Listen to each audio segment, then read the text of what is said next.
محمد مصطفیٰ آئے بہار اندر بہار آئی محمد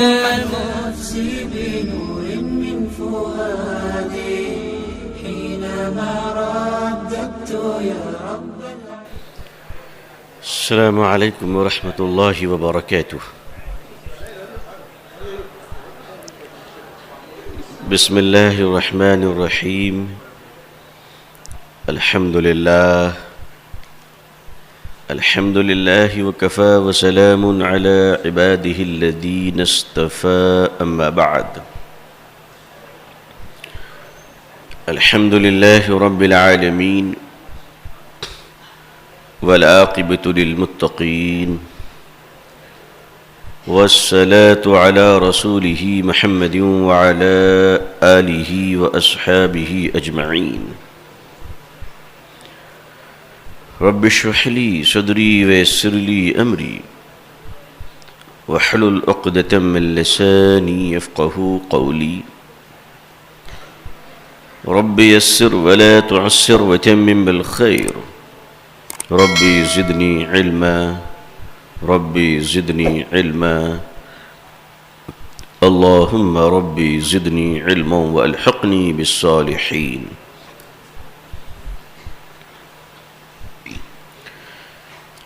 فاعوذ بالله من الشيطان الرجيم۔ بسم الله الرحمن الرحيم۔ لقد خلقنا الإنسان في أحسن تقويم۔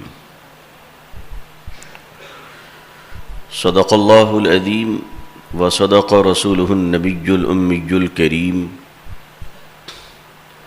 اللهم صل على سيدنا محمد وعطرته بعدد كل معلوم لك۔ اللهم صل على سيدنا محمد عبدك ورسولك وعلى المؤمنين والمؤمنات والمسلمين والمسلمات۔ حضرات علماء کرام، بزرگان محترم، نوجوانان اسلام، طلباء مکرم علوم دینیہ، سامعین اعظام، عمائدین علاقہ، اللہ جزائے خیر دے اہلیان گجرات کے مخیر حضرات کو کہ انہوں نے قرآن کریم کے چراغ کو پورے ملک میں روشن کر دیا۔ اور جب میں بچوں کی قرات سن رہا تھا تو میں یہ سوچ رہا تھا کہ اللہ یہ ماٹی کا پتلا کیسے کیسے پڑھ رہا ہے، جس کو اللہ نے مٹی سے بنایا کیسے کیسے پڑھ رہا ہے یہ۔ اور پھر سنبھل گیا کیونکہ تین حکم سامنے بیٹھے ہوئے تھے، تو میں نے کہا ہوش میں رہو، پتہ نہیں کیا حکم آ جائے۔ اللہ اکبر۔ وہ تو حکم حضرات کا جگر ہی جانتا ہے کہ وہ ایک روایت پوری کر رہے تھے، ورنہ اللہ کے کلام پر کون حکم جاری کر سکتا ہے۔ اللہ نے انہیں اس لائق بنایا کہ وہ تلاوت کے زیر و بم، تجاوید کے نشیب و فراز کو محسوس کر سکے۔ کتنا بڑا اونچا مقام اللہ نے دیا۔ اسی لیے تو میں کہتا ہوں کہ بھارت کو میوزک سے آباد نہیں، مدرسوں کے بچوں نے قرآن کی تلاوت سے زندہ رکھا ہے۔ اور یہ تلاوت بڑی عجیب چیز ہے، بڑی عجیب چیز ہے۔ حضرت عطا اللہ شاہ بخاری رحمۃ اللہ علیہ تلاوت کر رہے تھے، ہمارے ایک ہندو بھائی کے بیٹے کی بارات جا رہی تھی، 4 گھنٹے بارات وہیں رکی رہی۔ لڑکے کے باپ نے آ کر کہا کہ بابا جی اب تلاوت بند کر دو، اس لیے کہ میرے بیٹے کی شادی ہے، وہ کہہ رہا نہیں جاؤں گا، جب تک قرآن پڑھیں گے میں سنتا رہوں گا۔ یہ آواز، اس کا مطلب ہے کہ کہیں نہ کہیں ہم نے اپنا کام نہیں کیا ہے۔ یہ دنیا اس دنیا میں محبتیں ختم نہیں ہوئی ہیں، یہ دنیا ہماری بے وفائی کا شکار ہے، ہماری بے وفائی کا شکار ہے۔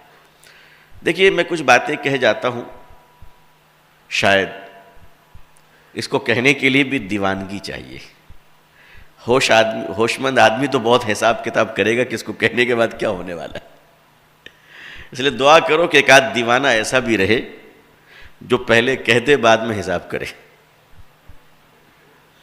یہ بھی ضروری ہے، ورنہ پھر میرے بعد شاید تمہیں کوئی ایسا دیوانہ نہ ملے جو اس لب و لہجے میں تم سے بات کر کر چلا جائے۔ میرے بزرگوں، کچھ درد دل ہے جس کو بیان کرتا ہوں، آپ سے بھی نہ کہوں تو کس سے کہوں؟ آپ بتائیے کس سے کہوں میں جا کے؟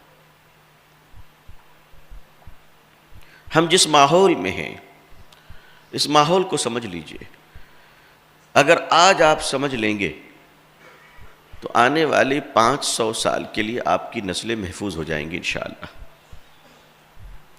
اور اگر آج آپ نہیں سمجھے تو مجھے معاف کر دیجئے گا، مدرسے مسجد خانقاہوں سمیت آپ مٹا دیے جائیں گے۔ میں واضح لفظوں میں آپ سے کہہ رہا ہوں، میرے پاس گلاب کی پتیوں پہ لکھنے کے لیے محبت کی نظمیں بہت ہیں، لیکن میرے ذہنوں میں میری قوم کی تڑپتی ہوئی لاشوں کی چیخیں ہیں، میں وہاں محبت کے نغمے نہیں گا سکتا۔ عزیزان ملت، اللہ تعالی پوری انسانیت کا رب ہے تو تمام مخلوق کا، لیکن میں ایک مختصر پیرائے میں کہہ رہا ہوں کہ اللہ تعالی وہ تمام انسانوں کا خدا ہے، اور اس میں جتنے انسان ہیں، چاہے وہ کسی مذہب کا ماننے والا ہو، کسی دھرم کا ماننے والا ہو، اور کسی بھاشا کا بولنے والا ہو، ہے تو اللہ کا بندہ نا، اس میں کوئی دو رائے نہیں۔ اور ان اللہ کے بندوں کے بیچ میں تمام انسانوں کو اللہ نے بڑا مہتوپورن طریقے سے بنایا ہے، تمام انسانوں کو اللہ نے بڑے اسپیشل طریقے سے بنایا ہے، ناٹ اونلی مسلمس۔ اور اللہ تعالیٰ نے فرمایا، اور قسمیں کھا کے ارشاد فرمایا نا، میں نے جو آیت پڑھی اس سے پہلے جو جملے ہیں وہ قسموں کے ہی تو ہیں، اللہ نے قسمیں تو کھائی، والتین والزیتون وطور سینین وہذا البلد الامین، یہ سب کیا ہے؟ قسمیں ہی تو ہیں۔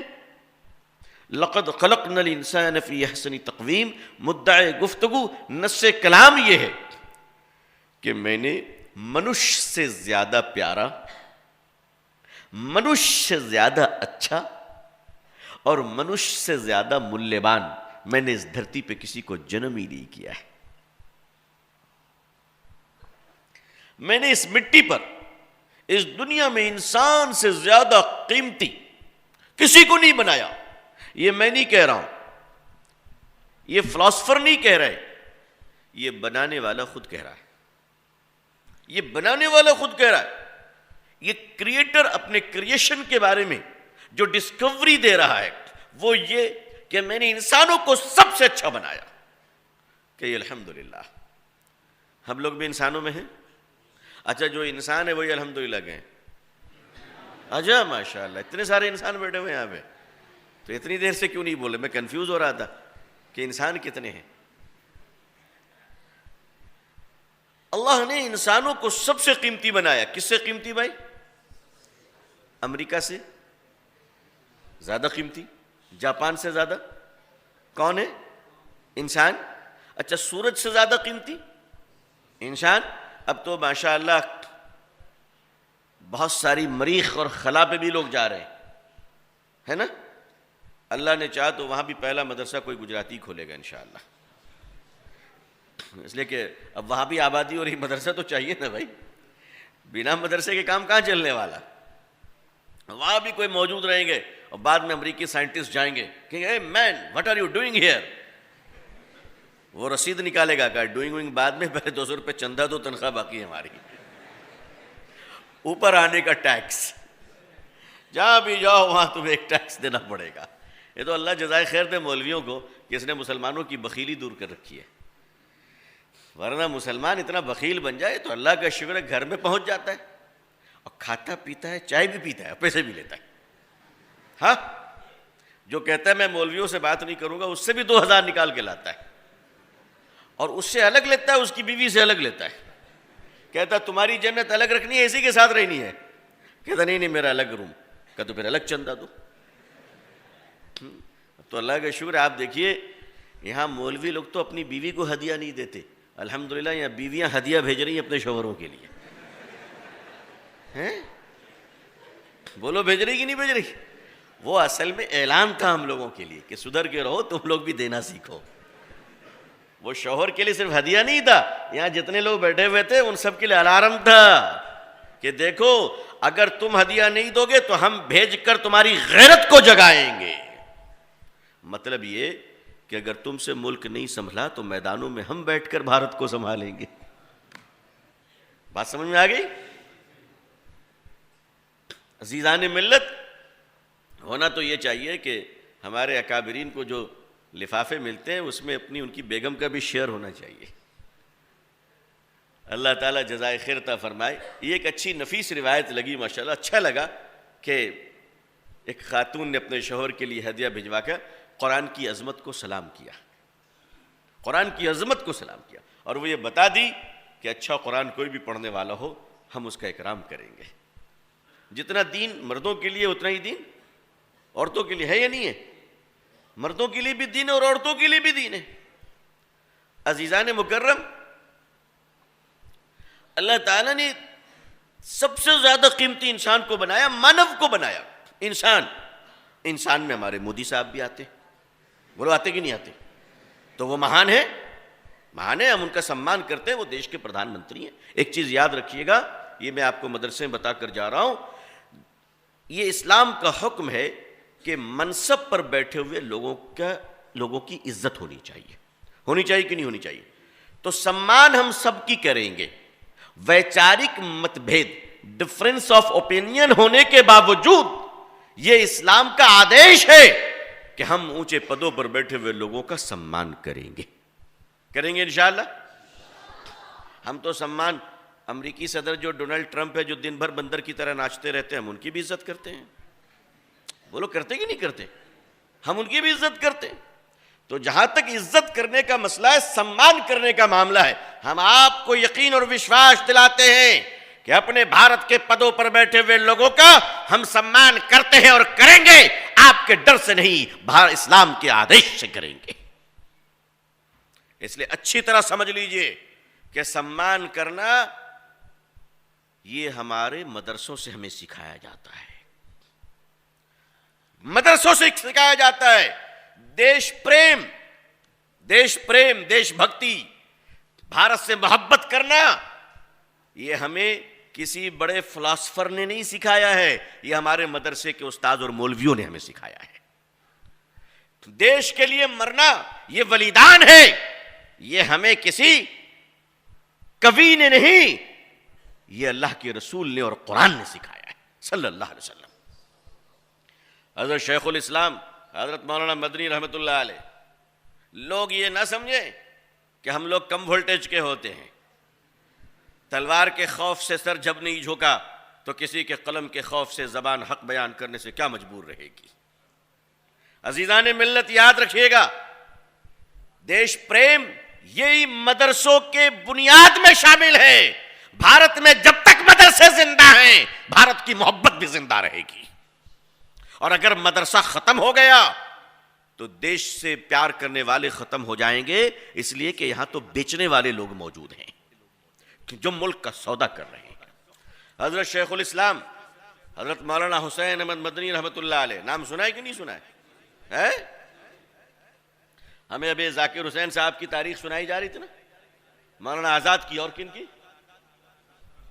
جی حکیم اجمل صاحب, ماشاءاللہ کشتہ بہت اچھی رکھا کرتے تھے. سمجھ گیا آپ؟ نہیں سمجھ گیا میں نے کیا کہا؟ ابھی ان کشتوں کی بڑی ضرورت ہے, مرد نما لوگوں کو بڑی ضرورت ہے.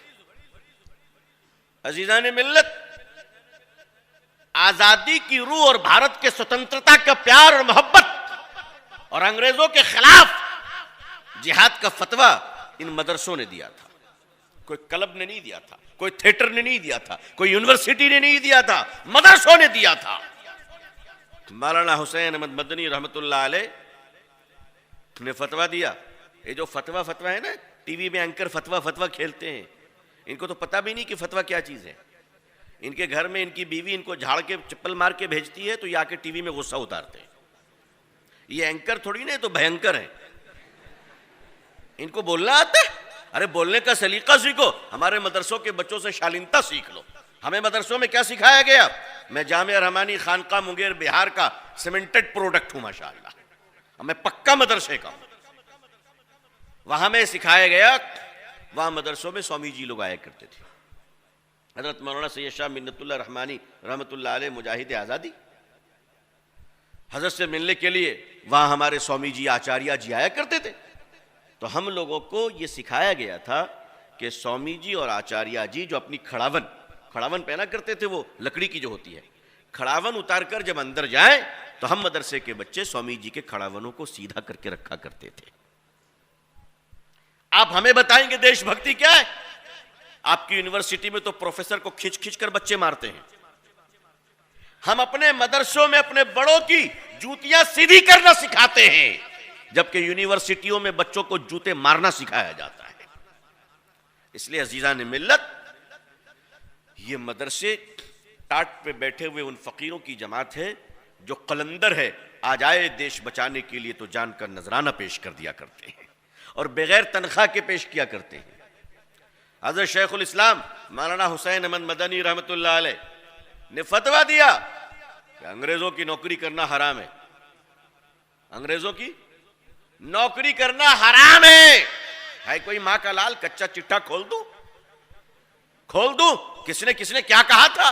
زبان مت کھلواؤ میری، کس نے کیا کہا تھا؟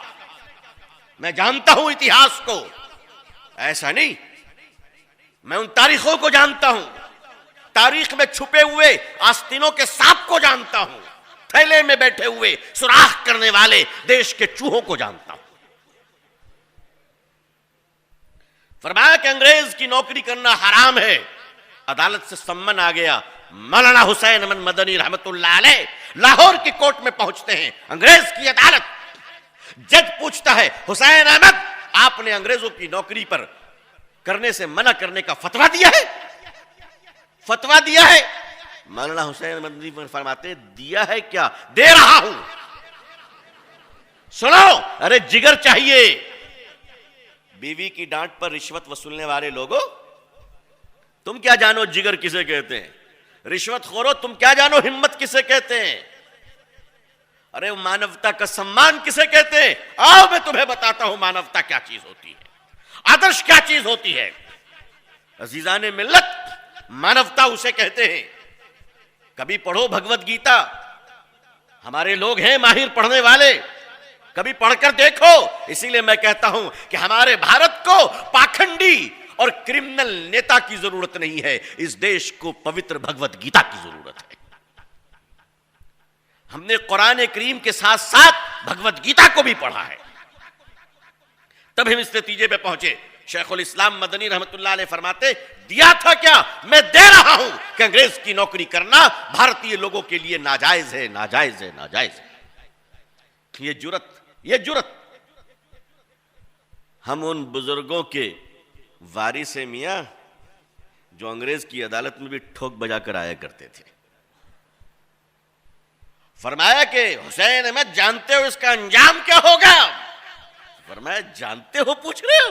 تھیلے سے نکالا سفید کفن اور یوں لہرایا، فرمایا دیکھ حسین اپنا کفن دیوبند سے لے کر آیا ہے تاکہ انگریز کے ٹکڑوں کی ضرورت نہ پڑے۔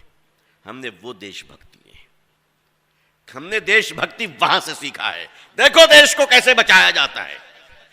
حضرت مولانا فضل حق خیر آبادی رحمت اللہ علیہ خیر آباد کے انگریزوں نے گرفتار کر لیا، کالا پانی کی سزا دی، انڈومان نکوبار کے جیل میں بند کر دیا۔ عدالت نے سزائے موت سنائی۔ انگریز پروانہ لے کر آتا ہے جیلر اور کہتا ہے مولوی کل صبح تجھے موت کی سزا دی جائے گی، پھانسی کے تختے پہ لٹکا دیا جائے گا۔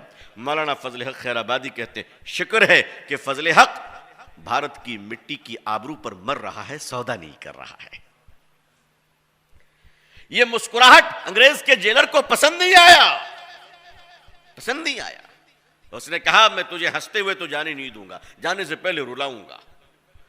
حجام کو بلایا اور کہا مولانا کی داڑھی مڑ دو، اور وہ حجام داڑھی مڑنے لگا۔ مولانا نے فرمایا کہ بھائی موت کی سزا دے دے، داڑھی مت موڑا، کل قبر میں رسول پاک صلی اللہ علیہ وسلم سے ملاقات ہوگی، کس چہرے سے جاؤں گا؟ اس نے کہا یہی تو چاہتا ہوں کہ تمہیں دکھ ہو۔ دونوں ہاتھ کو پیچھے پکڑ لیا گیا، استور سے شیونگ کر دی گئی، حضرت کی داڑھی نیچے گری ہے۔ حضرت روتے ہوئے اپنی داڑھی کو اٹھاتے ہیں، ہاتھوں میں لیتے ہیں اور چومتے ہیں اور کہتے ہیں واہ میری داڑھی، مجھ سے پہلے تو شہید ہو گئی،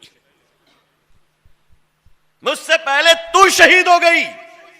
بتاؤ، یہ گھٹنائیں گوگل پہ نہیں ملیں گی، کیونکہ گوگل بھی ہمارا غلام ہے، ہم جو دیتے ہیں وہی لیتا ہے، سمجھ رہے ہو؟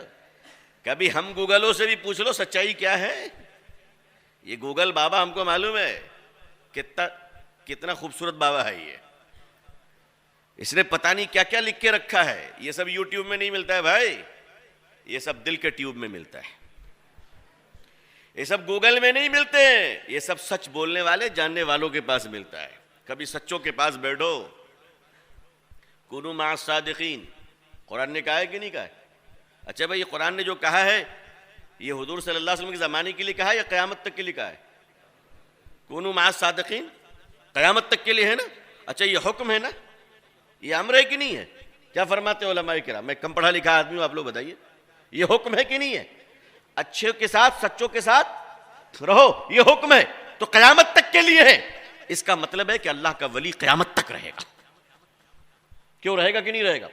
اور سنیے، اللہ نے فرمایا کہ رہو تو یاد رکھیے گا کہ دائیں ڈھونڈو گے اللہ کا ولی مل جائے گا، بائیں ڈھونڈو گے اللہ کا ولی مل جائے گا۔ نیت اچھی رکھو تو اندھے کنویں میں بھی خدا کا ولی مل جائے گا۔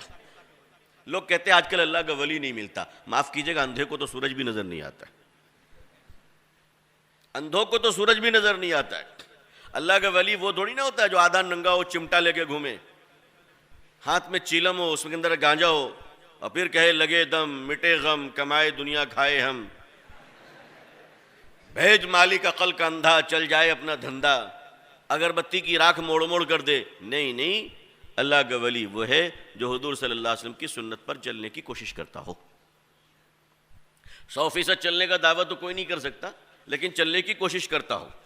اسی لیے عرض کرتا ہوں میرے بزرگوں، میرے دوستوں، عزیز طلبہ، اللہ کا ولی ہر شخص بن سکتا ہے نا انشاءاللہ، ہر شخص بن سکتا ہے۔ فارمولہ یہ ہے کہ اللہ کا ولی بننے کے لیے دنیا چھوڑنے کی ضرورت نہیں ہے، گناہ چھوڑنے کی ضرورت ہے، بس اور کچھ نہیں۔ گناہ اور تنہائی کے گناہ سے بھی توبہ کرنے کی اللہ توفیق دے۔ یہ جو تنہائی کا گناہ ہے نا، بڑا خطرناک ہے آج کل، بڑا خطرناک ہے۔ اب تنہائی کے گناہ کے لیے شراب کی ضرورت نہیں ہے، تنہائی کے گناہ کے لیے اب تاش کی ضرورت نہیں ہے، تنہائی کے گناہ کے لیے اب عورتوں کی ضرورت نہیں ہے، تنہائی کے گناہ کے لیے بس ایک گوگل بابا کے ساتھ موبائل کی ضرورت ہے۔ اس نے آدمی کو تنہائی کا وہ شیطان بنا دیا ہے جو جوئے کے اڈے پہ بھی آدمی اتنا گنہگار نہیں ہوتا جتنا تنہائی میں ہو رہا ہے۔ جی، آج کی دنیا کی بدقسمتی یہ ہے کہ ان کو گناہ بھی مل رہا ہے تو بے لذت۔ پہلے تو آدمی گناہ بھی تر والا کیا کرتا تھا، لذت دار گناہ۔ ابھی تو گناہ بھی خشک ہے، ڈرائی گناہ، جس میں کچھ لینا دینا نہیں۔ عزیزان ملت، یہ دنیا پیاس سے سسک رہی ہے، مسلمانوں اپنی ذمہ داریوں کو سنبھال لو۔ تو اس دنیا میں اللہ نے سب سے اچھا کس کو بنایا بھائی؟ انسانوں کو بنایا۔ اس انسان میں دلت، مسلم، ہندو، سکھ، عیسائی، پارسی، کرسچن، یہودی، دنیا کے سارے جگت کے سارے لوگ اس انسان میں شامل ہیں۔ سارے انسان کا سمان کرنا یہ مسلمانوں کا کرتویہ ہے، کریں گے انشاءاللہ۔ آگے بڑھیے۔ اللہ تعالیٰ نے مسلمانوں کو ان انسانوں میں کچھ ایکسٹرا ذمہ داری دی ہے، کچھ ایکسٹرا رسپانسبلٹیز دی ہے۔ وہ کیا ہے ذمہ داری؟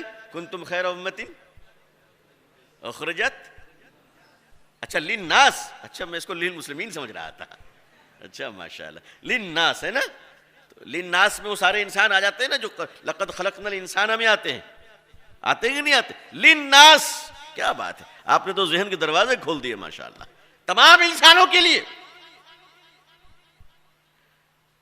کیا حکم دیا فرمایا؟ تأمرون بالمعروف، ہے نا، امر بالمعروف نہیں عن المنکر. اللہ نے مسلمانوں کو یہ ذمہ داری دی. اب مسلمانوں کی ذمہ داری ہے کہ اس روئے زمین پر بسنے والے ایک ایک آدمی تک سچ کو اور حق کو پہنچا دیں. کس کو؟ سچ کو اور حق کو پہنچا دیں، منوا دیں نہیں. منوانے کے چکر مت پڑیے گا، سارا جھگڑا منوانے کے چکر میں ہے. نہیں، منوانا نہیں ہے، پہنچانا ہے. کھانا دینا ہے، کھانا تو ان کو اپنی مرضی سے ہے، ہمیں پہنچانا ہے. ہدایت دینے والی ذات اللہ کی ہے. پہنچانے کا کام، اس لیے جو بھارت ہے نا، اس بھارت میں جو ہمارے جتنے بھائی بہن ہیں، ہم لوگ جو کہتے ہیں ہمارے اس دیش کے جتنے بھائی بہن ہیں، یہ سب کے سب امت دعوت ہے. امت دعوت ہے، اور کچھ نہیں، اور کچھ نہیں. یہ سارے کے سارے ہمارے بھائی ہیں، اور ہماری ذمہ داری ہے کہ ہم ان تک سچائیوں کو پہنچا دیں. کون سی سچائی؟ وہی سچائی جو گایتری منتر میں چھپی ہوئی ہے، وہی سچائی جو رگ وید، اجروید، اتھر وید، شام وید میں چھپی ہوئی ہے، وہی سچائی جو اس دھرتی پر آنے والے ایشور کے مہان اوتاروں نے لوگوں کے سامنے رکھا. اس سچائی کے آخری امانت دار اس دور میں امت محمدیہ ہیں صلی اللہ علیہ وسلم. اب اس میں دو ذمہ داریاں آ گئی مسلمانوں کی. دیکھیے، صلاۃ و سلام و نبی کریم صلی اللہ علیہ وسلم پر. آپ صلی اللہ علیہ وسلم نے مانوتا کے رشتے کو جو ڈیفائن کیا ہے، مانوتا کے سمپرک کو، رشتے کو جی تشریح فرمائی ہے، وہ کتنے عجیب انداز میں فرمائی، کتنے عجیب انداز میں. انداز دیکھیے، لوگوں نے اسلام کو سمجھا نہیں ہے. اس سے بڑا قصور یہ ہے کہ ہم نے اسلام کو بتایا ہی نہیں ہے. میں تو اپنا قصور سمجھتا ہوں. کینیڈا میں ایک پریسٹ ہوا کرتے تھے، چیف پریسٹ. 30-35 سال پہلے وہ ایمان لے آئے ماشاءاللہ. ایسے ہزاروں لوگ آتے رہتے ہیں ماشاءاللہ. تو کینیڈا کی چیف پریسٹ جب ایمان لائے تو ایمان لانے سے پہلے وہ اسلام کی کتابیں پڑھنا چاہ رہے تھے، لیکن ان کے پاس پیسے نہیں تھے. اور وہ بڑے چرچ کے فادر تھے، ان کے پاس اپنی ایک گاڑی تھی. تو جو لوگ باہر رہتے ہیں وہ جانتے ہیں کہ اپنی سواری کی کیا قیمت ہوتی ہے. جو لوگ باہر ملکوں میں رہتے ہیں، سواری بڑی اہم ہوتی ہے ان کے لیے، بڑی اہم ہوتی ہے. اگر ان کے پاس سواری نہیں ہے تو وہ کروڑ پتی ہونے کے بعد بھی بیکار ہے، کیونکہ ہر چیز دور دور ہوا کرتی ہے. تو سواری کو تو اللہ کی نعمت کہا گیا نا، نعمت کہا گیا سواری کو. اچھا بڑا گھر، دیندار بیوی اور سواری، سب اللہ کی نعمت ہے. اس لیے دعا سکھائی گئی، دعا وضو کی، اللہم اغفر لی ذنبی ووسع لی فی داری وبارک لی فی رزقی. غریبی دور کرنے کی دعا ہے یہ. ہاں، جو لوگ غریب ہے، غربت دور نہیں ہو رہی ہے، وضو میں ہمیشہ پڑھیں انشاءاللہ، اور پڑھتے رہے اور خوب پڑھتے رہے. مجرب نسخہ ہے، مولویوں کو تو زیادہ پڑھنا چاہیے انشاءاللہ. آپ زکوٰۃ دینے والے بن جائیں گے انشاءاللہ، آپ کو اللہ خوشحالی اور مالداری عطا فرمائے گا. خوب پڑھا کیجیے، اللہم اغفر لی ذنبی ووسع لی فی داری وبارک لی فی رزقی. صلاۃ و سلام میرے آقا صلی اللہ علیہ وسلم پر، جنہوں نے اللہ کے خزانے لینے کے لیے ہر تالے کو کھولنے والی چابی ہمیں دے دی. اہل اللہ کے ساتھ بیٹھیے، بزرگوں کے ساتھ بیٹھیے. آپ کے ہاں تو ماشاءاللہ خانقاہ چلتی ہے. اللہ اس مدرسے کو زندہ اور آباد رکھے. میری طبیعت خوش ہو گئی سن کر کہ یہاں خانقاہ چلتی ہے. میں آپ جانتے ہیں، میں کبھی کبھی بڑا عجیب بول جاتا ہوں. میں تو کہتا ہوں جس مدرسے میں خانقاہ نہیں وہاں سب خامخواہ ہیں. اس لیے مدرسوں میں خانقاہ بھی ہونی ضروری ہے تاکہ وہاں تربیت پیدا ہو. علم کتابوں سے آ جائے گی، تربیت تو سینہ بسینہ ہی آئے گا نا. علم نبوت کتاب بکتاب آئے گی، لیکن نور نبوت سینہ بسینہ آئے گا، سینہ بسینہ آئے گا. نبی کریم صلی اللہ علیہ وسلم نے مانوتا کو ڈیفائن کیا کہ تمہیں جینا کیسے. دیکھیے، جینے کے ایک عجیب نسخہ دیا. فرمایا پڑوسی کا خیال رکھو. اللہ اکبر. میں دو چار کتابیں میں نے پڑھی ہیں الحمدللہ آپ کی دعاؤں سے. میں نے کتابوں سے زیادہ آپ لوگوں کو پڑھا ہے، انسانوں کو پڑھا ہے، سماج کو پڑھا ہے. میں اس نتیجے پہ پہنچا ہوں، مجھ جیسا ایک چھوٹا طالب علم اس نتیجے پہ پہنچا ہے کہ اسلام نے جو پڑوسی کے خیال رکھنے کا حکم دیا ہے، اگر مسلمان صرف اسی سنت کو زندہ کر لے تو خدا کی قسم دنیا میں دشمن ڈھونڈنے سے بھی نہیں ملے گا، نہیں ملے گا انشاءاللہ، نہیں ملے گا. آپ اندازہ فرمائیے کہ پڑوسی کے خیال کا یہ حکم ہے کہ نبی کریم صلی اللہ علیہ وسلم نے جب پڑوسی کے خیال رکھنے کا حکم دیا اور تاکید فرمائی، اتنی تاکید فرمائی کہ صحابہ فرماتے کہ ہمیں تشویش ہونے لگی تھی کہ اب ہماری جائیداد میں بھی ان کا حصہ ہو جائے گا، ہماری جائیداد میں بھی ان کا حصہ ہو جائے گا۔ آپ غور فرمائیے، ہمارے ایک بزرگ، آم کا سیزن آ گیا، غریب تھے، اللہ والے تھے، بچہ رویا گھر میں، ابو جان مجھے آم کھانا ہے۔ اب گجرات ہوتا تو ماشاءاللہ پیٹی کی پیٹی پہنچ جاتے ہیں آم۔ کہا ابو جان مجھے آم کھانا ہے۔ حضرت کو کسی نے ہدیے میں ایک آم لا کر دیا۔ اب وہ بزرگ آم لے کر آئے، اپنے بچے کو کھلایا، اور کھلانے کے بعد اس گٹھلی کو پھینکنے جا رہے تھے، پڑوس سے رونے کی آواز آئی۔ بچے نے کہا امی جان مجھے آم کھانا ہے۔ حضرت رونے لگے کہ اللہ میں قیامت کے دن آپ کو کیا جواب دوں گا، میں نے اپنے بچے کو کھلایا، پڑوسی کے بچے کو یاد نہیں کیا۔ اب اگر گٹھلی دروازے پہ پھینکتا ہوں اور پڑوس دیکھ لیں گے تو ان کا دل ٹوٹ جائے گا کہ پڑوس میں آم آیا تھا، ہم محروم رہ گئے۔ یہ سوچ کر حضرت مٹھی میں آم کی گٹھلی بند کرتے ہیں اور محلے سے باہر جا کر پھینکتے ہیں تاکہ میرے پڑوسی کا دل نہ دکھ جائے۔ میرے بزرگوں، امیروں کے کھانے کے چمچے کی جو آواز ہوتی ہے نا، امیر لوگ جو کھاتے ہیں چمچ سے، اس چمچی کی جو آواز ہوتی ہے، وہ آواز جب بھوکے غریب کے کان میں پڑتی ہے نا تو وہ قیامت سے زیادہ خوفناک ہوتی ہے، وہ قیامت سے زیادہ خوفناک ہوتی ہے۔ یہ دنیا کیپٹلزم پر چل رہی ہے، کیپٹلزم پر۔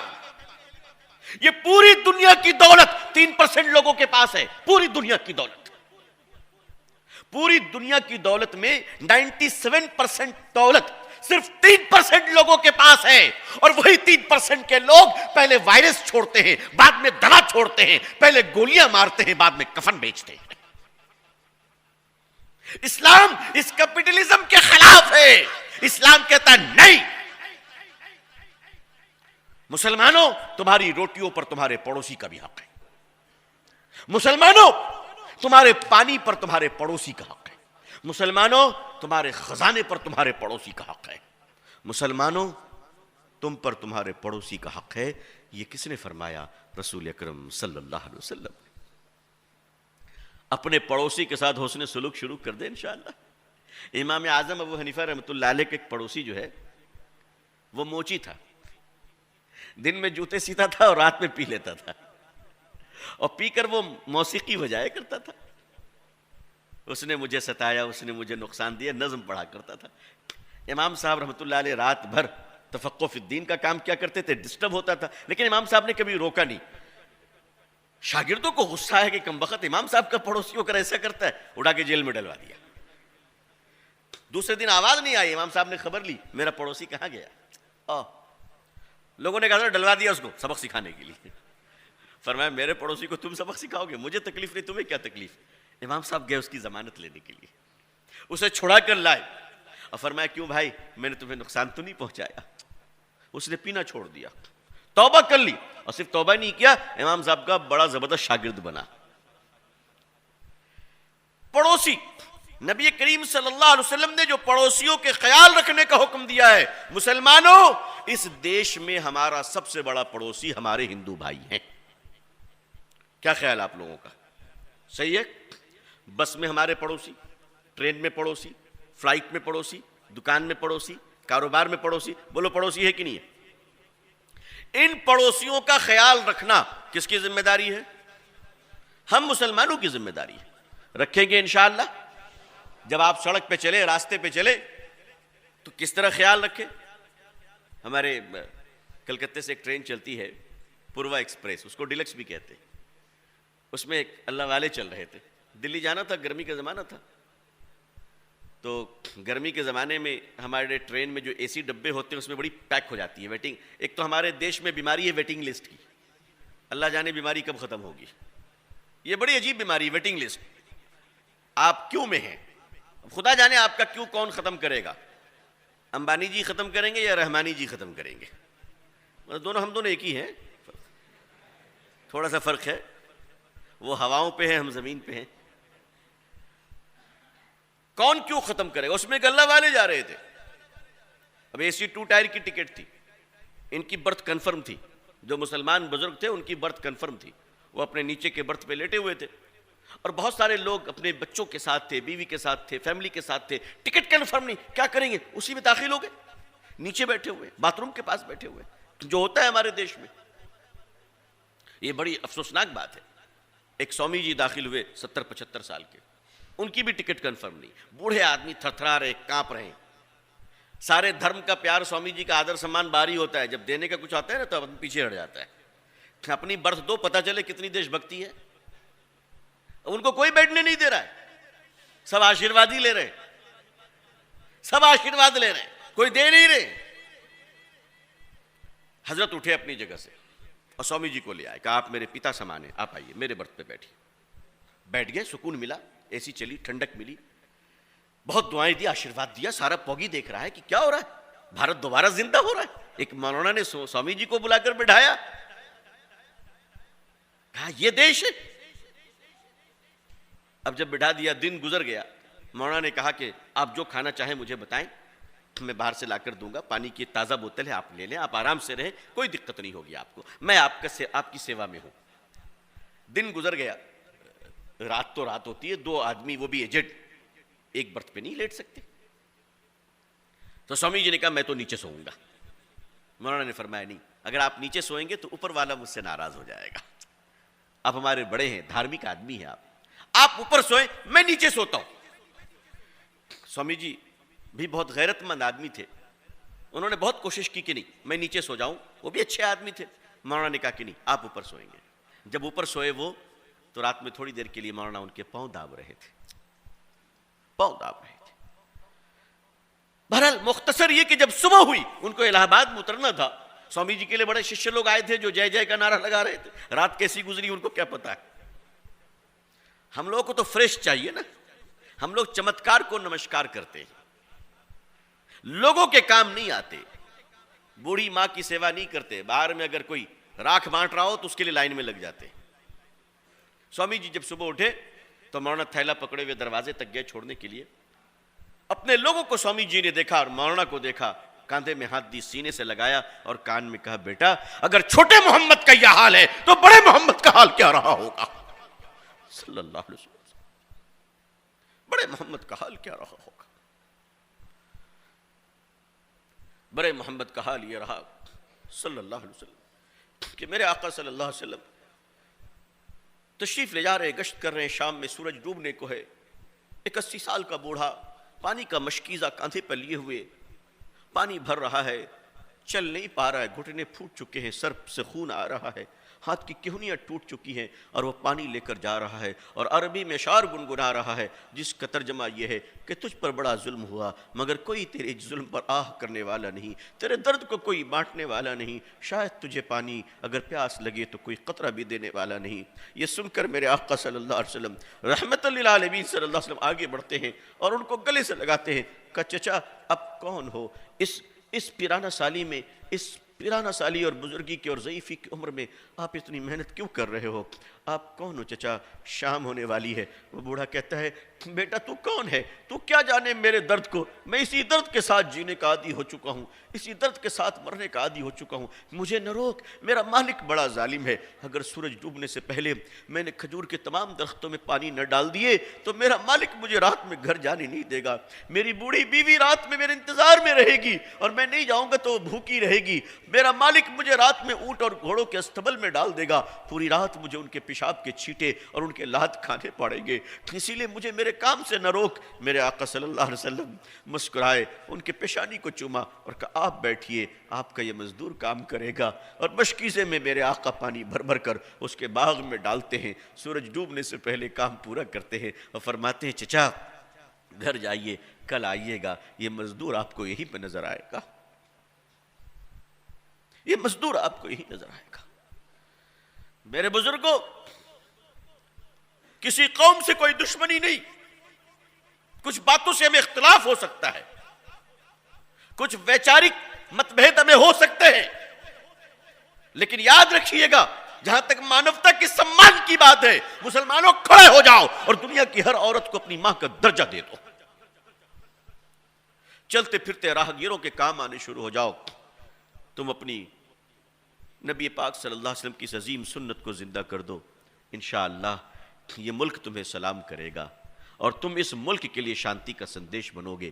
اللہ تعالیٰ ان مدرسوں کی برکت سے ہمارے دیش کو آباد رکھے، بھارت میں امن اور شانتی عطا فرمائے، یہاں رہنے والے ہندو مسلمانوں میں آپسی محبت اور پیار عطا فرمائے۔ اللہ ہمیں انسانیت کی حفاظت کرنے کی توفیق عطا فرمائے۔ دعا کیجئے کہ اللہ تعالیٰ پوری دنیا میں ہم سب کو اسلام کی عزت دیکھنا نصیب فرمائے، اقوام عالم اور اہل ہندوستان کے قلوب میں اللہ اسلام اور مسلمانوں کے لیے جذبہ محبت و احترام پیدا فرمائے۔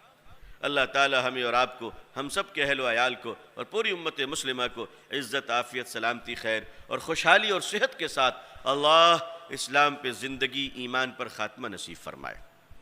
میں حضرت مولانا الیاس صاحب دامت برکاتہم، جو الحمدللہ خود بھی بڑے صاحب نسبت ہیں، اور آپ سب کا اور پوری کمیٹی کا اور تمام سامعین کا شکر گزار ہوں، اور اللہ سے دعا کرتا ہوں کہ اللہ تعالیٰ آپ سب کو اور ہمیں اپنے حفظ و امان میں رکھے۔ ہمارے لیے بھی دعا کر دیجیے گا کہ اللہ ہم سب کو بھی اپنے حفظ و امان میں رکھے اور اپنی محبت والے کام کرنے کی، اور اللہ اپنی رضا ہم سب کو مقدر فرمائے۔ آمین یا رب العالمین۔ آخر دعوان الحمدللہ رب العالمین، والسلام علیکم ورحمۃ اللہ وبرکاتہ۔ دعا کوئی؟ اچھا، دو شریف پڑھ لیجیے بس۔ اللہم آمین۔ الحمد للہ رب العالمین، یا ارحم الراحمین، یا ارحم الراحمین، یا ارحم الراحمین۔ الف لام میم۔ اللہ لا الہ الا هو الحی القیوم، لا الہ الا انت سبحانک انی کنت من الظالمین۔ اللہم صل علی سیدنا ومولانا محمد طب القلوب ودوائها وعافية الأبدان وشفائها ونور الأبصار وضيائها وعلى آله وصحبه وسلم۔ ربنا آتنا في الدنيا حسنة وفي الآخرة حسنة وقنا عذاب النار۔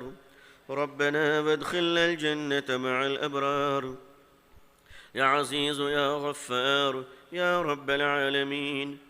ربنا اغفر لنا ولوالدي وللمؤمنين يوم يقوم الحساب، رب ارحمهما كما ربياني صغيرا۔